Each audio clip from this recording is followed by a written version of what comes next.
For years, the SHURE SM7B has set the standard for dynamic microphones and vocal applications, but a few newcomers have emerged and they're making some serious waves.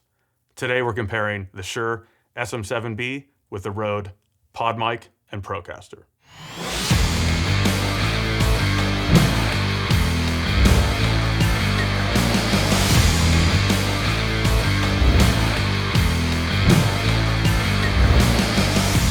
All right, welcome back to the studio. It's been a while since I've uploaded anything, so if you're returning to the channel, thanks a lot for sticking around. And if you're new here and you like what you see, please consider subscribing. Okay, before we dig in, I do want to tell you that RØDE Microphones kindly sent me the Procaster and the PodMic for free.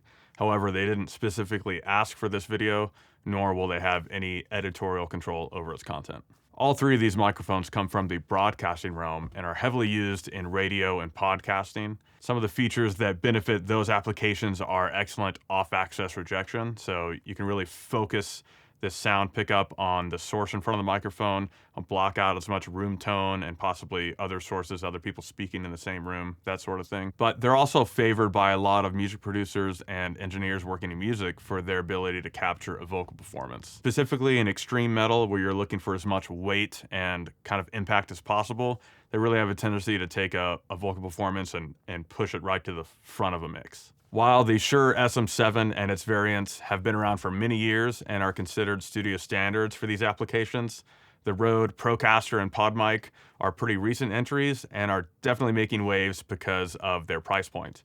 The street price for an SM7B is around $400, while the Procaster is about $220 and the PodMic sells for only $100 US. All of the microphone tests today are being recorded through my Crane Song Spider into Cubase at 48 kilohertz, 24 bits. I'm not using a cloud lifter or any type of signal boosting or impedance altering device, but some of these microphones, specifically the SM7, are known for having a very low output. So if you don't have a high quality preamp with lots of clean gain on tap, then you may need to look into one of those. Anytime I'm not speaking directly into a microphone, you're hearing audio from a RØDE NTG3 boom mic placed just out of frame here. I'll briefly cover form and function as well as build quality on these microphones, starting with the SM7 here. I've had this particular mic for probably close to 15 years and have never had any reliability issues with it.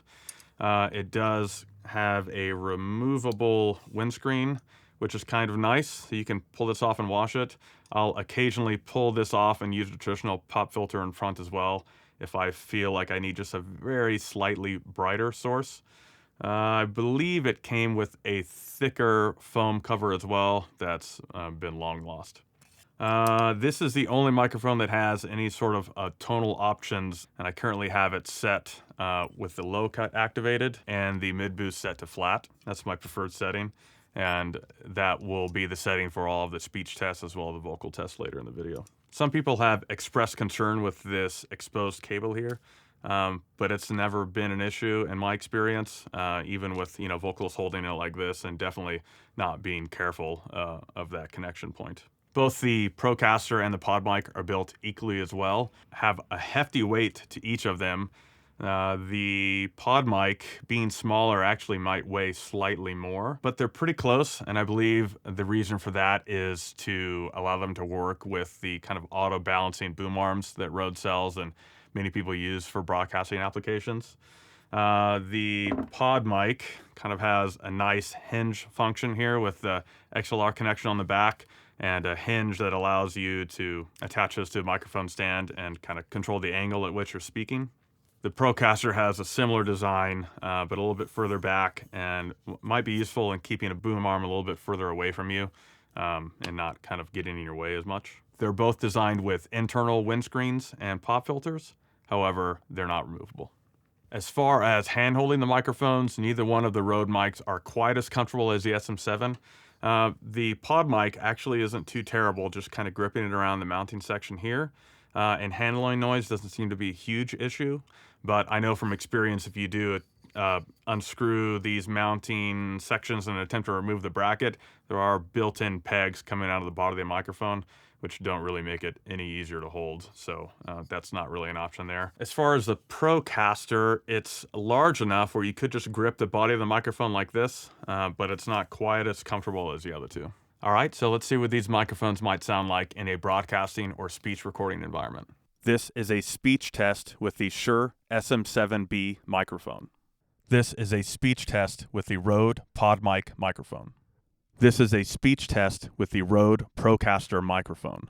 Here is the SM7B directly on access, and at 90 degrees, and at 180 degrees. This is the PodMic directly on axis, and at 90 degrees, and at 180 degrees. This is the Procaster directly on axis, and at 90 degrees, and at 180 degrees. This is the SM7B directly on the windscreen, and about 3 inches back, and about 6 inches back.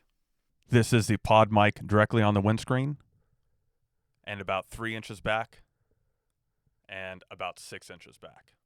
This is the Procaster directly on the windscreen, and about 3 inches back, and about 6 inches back. Now, I'm more interested in their vocal recording capabilities, so let's dig into that. While the audio clips from the speech test were unprocessed other than some volume normalizing, I will be tracking the musical tests through a compression chain and also treating them individually in the mix with reverb and delay, as well as independent EQ curves for each microphone that best fit its source material and how it would blend in to the mix. The compression chain I used is the Audioscape 76A into the V-Comp, which has been a favorite of mine for extreme metal lately. While this method may be a bit less scientific, I feel like it better approximates the end results you might find yourself achieving if using any of these microphones in a real recording and mixing situation. In a different world, I would invite one of the many talented vocalists I work with on a weekly and monthly basis in here to do these demos for you. But as we're all stuck in our homes and studios in self-isolation at the moment, you have the extreme disadvantage of having me demo these microphones. So it's been about 15 years since I've recorded any death metal vocals, so please be kind in the comments. But without further ado, let's check out the clips.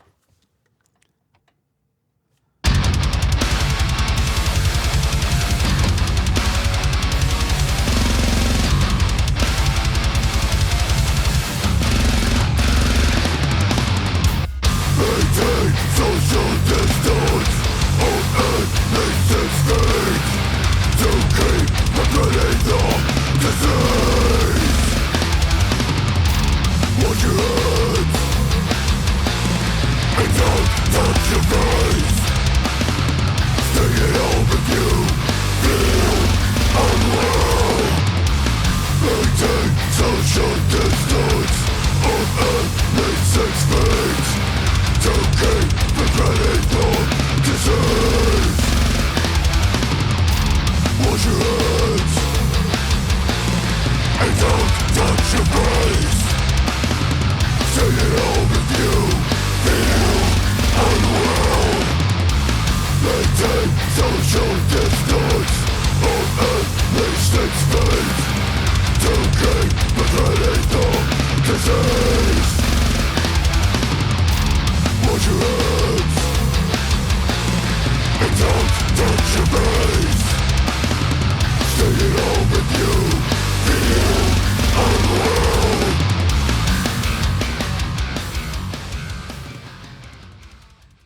All right, so my thoughts. In a speech setting, I thought all the mics performed pretty well. The RØDE microphones, both of them have a slightly more modern feel with a little more of a low-mid scoop, a bigger radio-style low end, and a little bit of an upper-mid push, which could be useful in scenarios where you don't have the ability to add processing, live podcasting, or just using minimal equipment. The SM7, I felt, probably had a slightly more natural feel.